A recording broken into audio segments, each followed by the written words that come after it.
नमस्कार मित्रांनो, नुकताच 18 ऑगस्ट रोजी काय समाज कल्याण विभाग गट ब चा पेपर झालाय. तर यावरून जवळपास काही मुलं पेपरला आले नाही, 50%च पोरं पेपरला आले, काही मुलं आले नाही. कारण की 25 तारखेला तुमची काय राज्यसेवा म्हणजे मुले असे गोंधळामध्ये पडले की नेमका समाज कल्याणचा अभ्यास करा की राज्यसेवेचा अभ्यास करा. त्यामुळे कट ऑफ काय थोडासा कितपर्यंत लागू शकतो या संदर्भात आपण बघणार आहोत.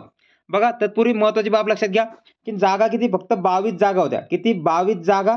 तर या 22 पैकी जे काही मेल आहेत तर मेलच्या होत्या किती? 15 आणि जे काही फिमेल येतं तर फिमेल कॅटेगरीच्या किती? 7 जागा एवढ्या होत्या.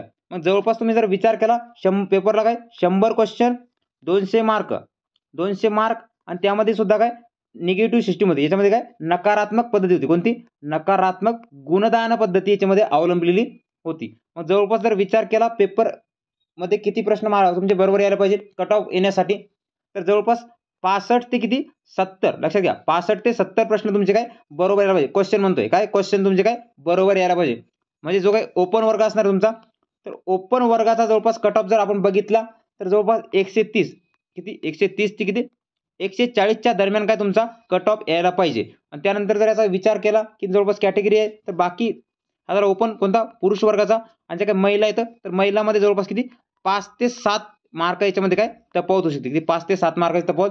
मग याच्यावर जर अंदाज जर घेतला आपण की कॅटेगरीचा किती लागेल तर यांनी सुद्धा जवळपास 5 ते 7 मार्काचा काय याच्यामध्ये डिफरन्स याच्यामध्ये फरक असू शकतो. मित्रांनो, भेटूया का पुढच्या नवीन व्हिडिओमध्ये. तोपर्यंत धन्यवाद.